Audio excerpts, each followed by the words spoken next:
In plants का क्या role है वाइल्ड लाइफ के लिए, हमारी नेचर के लिए, हमारी बायोडाइवर्सिटी के लिए। तो ये जो प्लांट हैं ये मिलकर एक हैबिटाट का क्रिएशन करते हैं। जैसे हमने पहले वाले मॉड्यूल्स में देखा, ग्रासलैंड हैबिटाट बनाते हैं, फॉरेस्ट हैबिटाट बनाते हैं, मूरलैंड हैबिटाट बनाते हैं, स्क्रबलैंड हैबिटाट बनाते हैं। तरह तरह के हैबिटाट का क्रिएशन होता है और उसमें तरह तरह के एनिमल रहते हैं। देखिए, एक प्रश्न उठता है कि ये हमें देते क्या हैं। अगर हम नेचर में जाएं और ध्यान से देखें कि एक आदमी की अगर जेब से हम सारे पैसे निकाल लें और उसको कहें कि आप जंगल में चले जाइए बिना पैसे के, तो देखिए वो काफ़ी दिनों तक वहाँ जिंदा बना रहेगा, क्योंकि उसकी जीवन की बहुत सारी चीज़ें वहाँ मिलती हैं। लेकिन अगर बिना पैसे किसी आदमी को कहेंगे वो एक मुंबई शहर में चला जाए तो उसका ज़िंदा रहना बहुत मुश्किल है। इसका मतलब जंगल हमें कुछ दे रहा है, प्लांट्स हमें कुछ देते हैं। ये क्या देते हैं?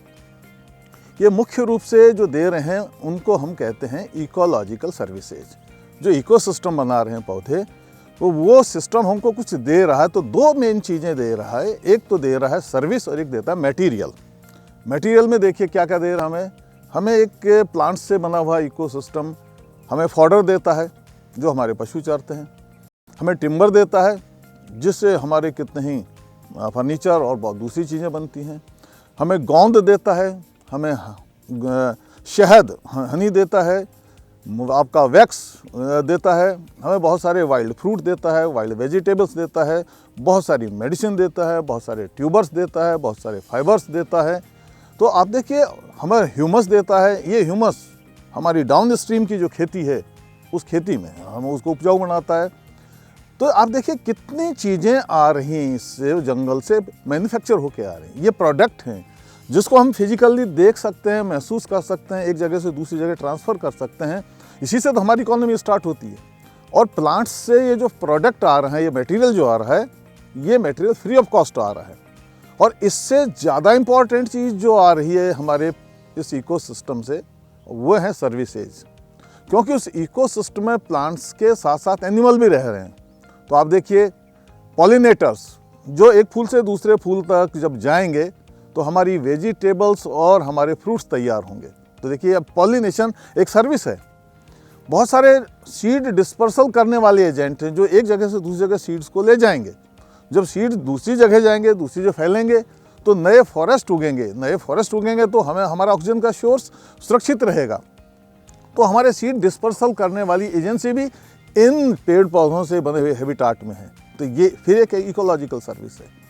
ये हमारे जो प्लांट्स हैं, ये जो हमारी घास हैं, ये ऊपर से बरसने वाले पानी को, पानी सिर्फ 4 महीने बरसता है और पानी चाहिए हमें 12 महीने।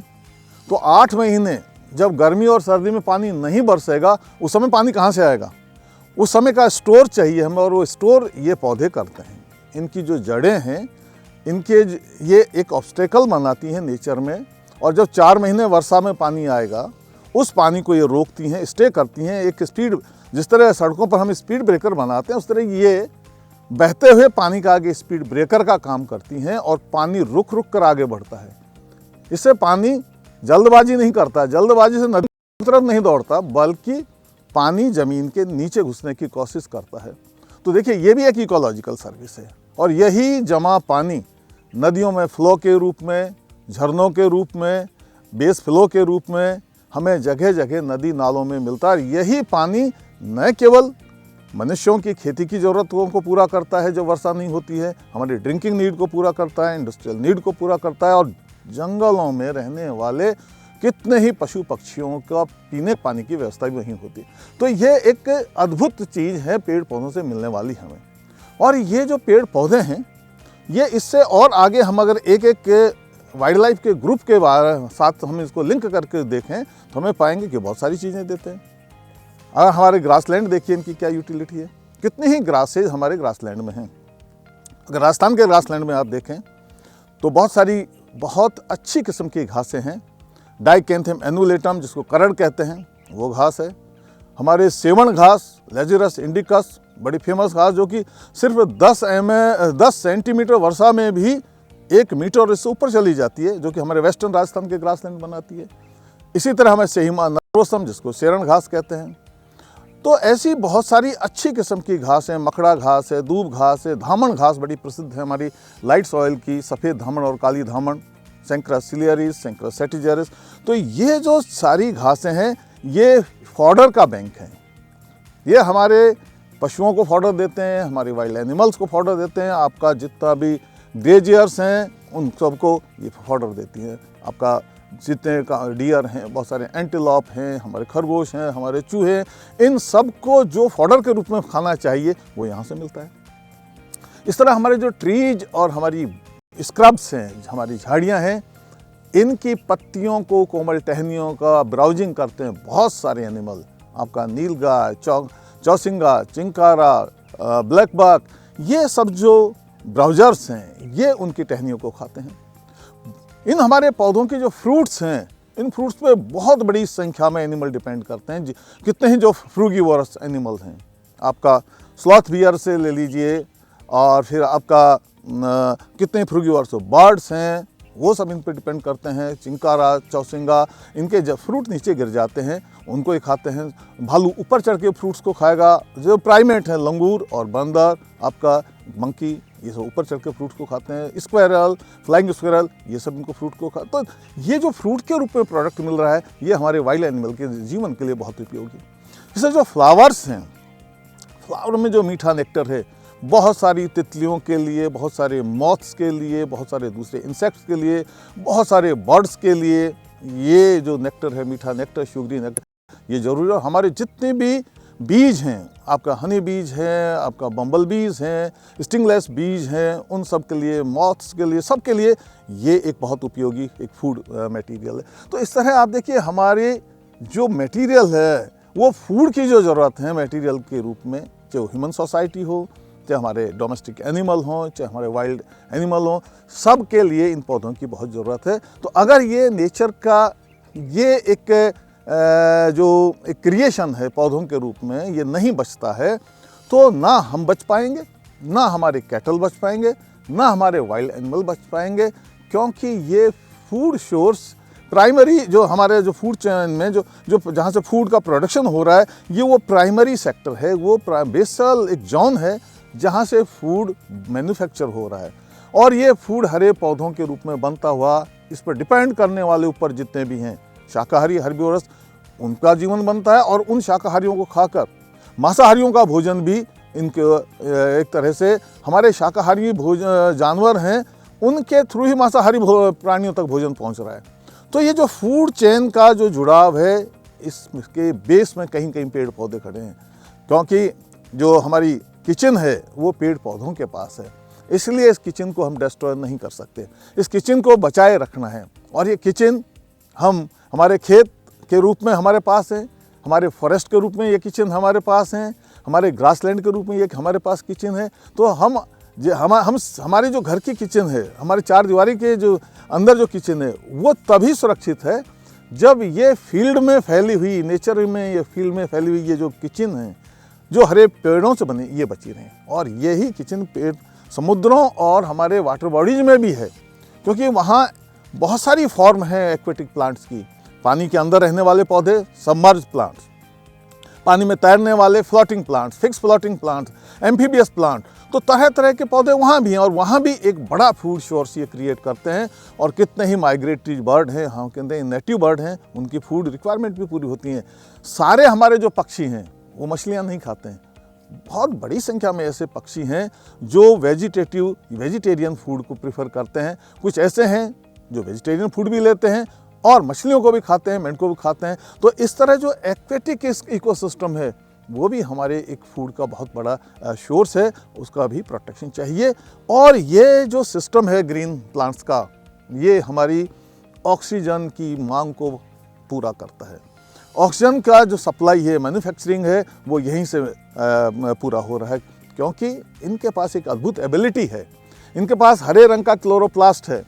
उस क्लोरोप्लास्ट की वजह से सूरज की गर्मी में, सूरज की धूप में पानी लेकर, हवा से कार्बन डाइऑक्साइड लेकर ये ऑक्सीजन का प्रोडक्शन करते हैं। और यही ऑक्सीजन सबके जीवन का आधार बनता है। ऐसा माना जाता है कि हर आदमी को रोजाना 3 सिलेंडर ऑक्सीजन चाहिए। आप देखिए 3 सिलेंडर, एक सिलेंडर की कीमत लगभग 700 रुपये अगर हम माने तो 2100 रुपये के 3 सिलेंडर, यानी कि 2100 रुपये की ऑक्सीजन एक आदमी को रोजाना चाहिए। अगर हम ये खरीदने लगेंगे ऑक्सीजन तो कहाँ से मिलेगी? हमें बिल्कुल फ्री में चाहिए ऑक्सीजन, और ये फ्री सप्लाई हमको हमारे ग्रीन प्लांट से मिलेगी। इसलिए नेचर में ग्रीन प्लांट्स को बचाया जाना बहुत ज़रूरी है, और अगर हम नहीं बचाएंगे तो ये जीवन के लिए जो ज़रूरी प्रोडक्ट हैं वो प्रोडक्ट कहाँ से आएंगे? भोजन के अलावा ऑक्सीजन बहुत इंपॉर्टेंट। और फिर आधुनिक विकास ने कितनी कार्बन डाइऑक्साइड पैदा कर दी है। आप देखिए, हमारे व्हीकल्स के रूप में, हमारी इंडस्ट्री के रूप में, और आदमी के अलावा दुनिया में कोई खाना पका के नहीं खाता है। सिर्फ आदमी ही एक ऐसा एक जीव है जो अपने खाने की कुकिंग करता है, और जब कुकिंग करेगा तो कार्बन डाइऑक्साइड पैदा करेगा, चाहे वो लकड़ी जलाए चाहे वो गैस जलाए। तो देखिए, हमने इतने कार्बन डाइऑक्साइड हम पैदा करके फेंक रहे हैं। इस कार्बन डाइऑक्साइड की क्लीनिंग कौन करेगा? इसकी क्लीनिंग यही सिस्टम करेगा, हमारी घास, हमारे वृक्ष, हमारी झाड़ियाँ। और ऐसा माना जाता है कि जो हमने कार्बन डाइऑक्साइड के रूप में कार्बन फेंक दिया है हवा में, उस कार्बन को एक इनएक्टिव फॉर्म में सिक्वेस्ट्रेट करने का सबसे बड़ा काम हरे पौधे करते हैं, उनमें ग्रासेज। तो ग्रास लैंड कंजर्वेशन बहुत इंपॉर्टेंट है। आज बहुत सारी प्रॉब्लम है ग्रास लैंड्स में, बहुत सारी वीड्स हैं, एंक्रोचमेंट हैं, उनमें एग्रीकल्चर में उनको कन्वर्ट कर दिया, उनमें बहुत सारे डिस्टर्बेंस हैं। उन सब को हमको बचाना ज़रूरी है, ताकि फॉरेस्ट के साथ साथ ग्रास लैंड कंजर्वेशन हमारी बहुत बड़ी ज़रूरत है। अगर हम ये सब नहीं करेंगे तो हमारा सबका जीवन बहुत मुश्किल में पड़ जाएगा। और जो हम पौधों के बारे में बात कर रहे थे, इनके लाभों के बारे में बात कर रहे थे, तो लगातार बहुत सारे कारणों की वजह से ये जो रिसोर्स है फॉरेस्ट का, पौधों का, ये डिक्रीज होता जा रहा है, घटता जा रहा है। तो उसको वापस पनपाना भी बहुत ज़रूरी है। जहाँ बचा हुआ है वहाँ हम उसको निरंतर बचाए रखें। लेकिन जहाँ डिस्ट्रॉय हो गया है सिस्टम, हमारे ग्रासलैंड डिस्ट्रॉय हो गए हैं, हमारे फॉरेस्ट डिस्ट्रॉय हो गए, उनका रिक्रिएशन, रेस्टोरेशन बहुत ज़रूरी है। और उनको रिक्रिएट, रेस्टोरेशन करने के लिए हमें 4 सिद्धांतों का ध्यान रखना पड़ेगा। पहला सिद्धांत ये है कि हम जहाँ हम रेस्टोरेशन कर रहे हैं, पौधे वापस लगा रहे हैं, वहाँ सही प्रजाति के पौधे लगने चाहिए। करेक्ट स्पीशीज सिलेक्शन बहुत ज़रूरी है। करेक्ट स्पीशीज सिलेक्शन के बाद में उनको हम करेक्ट प्लेसमेंट बहुत ज़रूरी है। अगर हम नेचर में जाएं तो पहाड़ी के टॉप पर कुछ अलग तरह के पौधे होंगे, पहाड़ी के मिडिल स्लोप पे अलग तरह के पौधे होंगे, पहाड़ी के बॉटम की तरफ अलग तरह के पौधे होंगे। जिनको सबसे कम पानी चाहिए और कम गहराई की मिट्टी चाहिए, वो पौधे ऊपर की तरफ मिलेंगे, जैसे सालर, गोदल, कड़ाया, थूर, ये ऊपर की तरफ मिलेंगे क्योंकि पानी कम चाहिए, धूप ज़्यादा चाहिए। फिर और हम नीचे उतरते हैं, जब मिडिल स्लोप जब आता है तो खिरनी, राइटिया टिंगटोरिया, खिरना, राइटिया टोमेंटोसा, खैर आपका अकेशिया कटेचू, रौंज, अकेशिया ल्यूकोफ्लोइया, चुड़ैल, होलोप्टेलिया इंडिका, इस होलोप्टेलिया इंटेग्रिफोलिया, इस तरह के पौधे हमें मिडिल स्लोप पे चाहिए। और जब हम नीचे की तरफ आते हैं, जहाँ पानी, मॉइस्चर ज़्यादा है, जहाँ मिट्टी का जमाव ज़्यादा है, हमें वहाँ इस तरह के पौधों का सिलेक्शन करना चाहिए जिनको मॉइस्चर की ज़्यादा ज़रूरत है। इस तरह के पौधों में अकेशिया निलोटिका है, महुआ आपका मधुका इंडिका है, आपका पलाश ब्यूटिया मोनोस्पर्मा है, ये इस तरह के पौधे हैं जो नीचे की तरफ आते हैं। इसी तरह आपका जो पोंगेमिया पिन्नेटा, करेंज है, आपका बहेड़ा टर्मिनेलिया बेलेरिका है, ये सब नीचे की तरफ लगने वाले पौधे हैं। और फिर नदी नालों के किनारे जाएंगे तो मॉइस्चर और बढ़ जाती है। फिर हमें वहाँ टर्मिनेलिया अर्जुना, अर्जुन जैसे वृक्ष लगाने हैं, खजूर जैसे वृक्ष लगाने हैं। तो हमें हमारा जो पौधों का प्लेसमेंट करना है वो करेक्ट प्लेसमेंट होना चाहिए। और तीसरा प्रिंसिपल है, हमको सही समय पर पौधे लगाने चाहिए। और चौथा नियम है, सही विधि से लगाने चाहिए। तो 4 हमारे पास प्रिंसिपल है पौधों को अचानक पनपाने के। सही स्पीशीज का चयन हो, करेक्ट स्पीशीज सिलेक्शन हो, करेक्ट स्पीशीज प्लेसमेंट हो, करेक्ट प्लांटिंग टाइमिंग हो, और करेक्ट प्लांटिंग की विधि हो। ये 4 विधियों के द्वारा, चाहे हमें घास को लगाना है, चाहे हमें वृक्षों को लगाना है, चाहे हमें हमारी एग्रीकल्चर में हमें वहाँ पर कोई ऑर्चर्ड लगाना है, या हमें सिल्वी पेस्टोरल करना है, या कोई भी ऐसा हमें नेचर के क्रिएशन का काम करना है, इन 4 प्रिंसिपल के साथ अगर हम काम करेंगे तो हम इस ग्रीनरी को वापस ला सकते हैं। और एक साथ और ध्यान रखना है, बहुत सारी वीड हमारे इकोसिस्टम में घुस आई हैं। उन वीड्स के बारे में जानना बहुत ज़रूरी है। जो खरपतवार, खासतौर से एग्जोटिक खरपतवार वो पौधे हैं जो हमारे देश के नहीं हैं, कोई एजेंसी उसको दूसरे देश से यहाँ ले आई है। ऐसे बहुत सारे पौधे हमारे पास हैं। अगर देखें चारों तरफ तो प्रोसोपिस जूलीफ्लोरा जिसे विलायती बबूल कहते हैं, बेशर्म जिसको लैंटाना कमारा कहते हैं, इसका एक और भाई है लैंटाना व्हाइटियाना है। गाजर घास जो है वो भी एक विदेशी पौधा है, और एक और विदेशी पौधा धीरे धीरे अंदर की तरफ आता जा रहा है, ये है हिप्टिसुयोलेंस। बिल्कुल तुलसी की तरह इसमें सुगंध आती है, ये भी बहुत खतरनाक पौधा है। इसी तरह केसिया टोरा, केसिया यूनिफ्लोरा, ये सारी हमारी टेरेस्ट्रियल वीड हैं। और टेरेस्ट्रियल वीड के साथ साथ पानी में भी ऐसी बहुत सारी घुसपैठ कर चुकी है वीड में, जैसे कि जलकुंभी, आइकोर्निया क्रेसिपस। ये सब विदेशी पौधे हैं जो हमारे टेरेस्ट्रियल इकोसिस्टम और हमारे एक्वेटिक इकोसिस्टम में घुस रहे हैं, और ये वारफेयर कर रहे हैं। ये फिजिकल वारफेयर कर रहे हैं, ये केमिकल वारफेयर कर रहे हैं। भौतिक रूप से ये अपनी ग्रोथ को इस तरह करते हैं कि जो इंडियन नेटिव प्लांट हैं उनको परछाया कर देते हैं, उनका रीजनरेशन हिंडर हो जाता है, उनका फोटोसिंथेसिस गड़बड़ा जाता है, और अपनी जड़ों से ऐसे केमिकल और ये छोड़ते हैं। वो केमिकल हमारे जो नेटिव प्लांट्स हैं उनके बीजों के चारों तरफ एक ऐसा घेरा बनाते हैं कि वो घेरा उनका जर्मिनेशन ही रोक देता है। यानी इनकी जड़ों के द्वारा छोड़े गए केमिकल सीड का जर्मिनेशन इनहिबिटर की तरह काम करते हैं। तो हमारे देसी पौधों के बीज बनते हैं, ज़मीन में पड़े रहते हैं, अच्छी कंडीशन भी होती है, लेकिन जर्मिनेट नहीं हो पाते। तो इससे क्या, इनकी खुद की संख्या बढ़ती जा रही है, तो हैबिटाट की क्वालिटी डिस्ट्रॉय हो जाती है, डिस्टर्ब हो जाती है।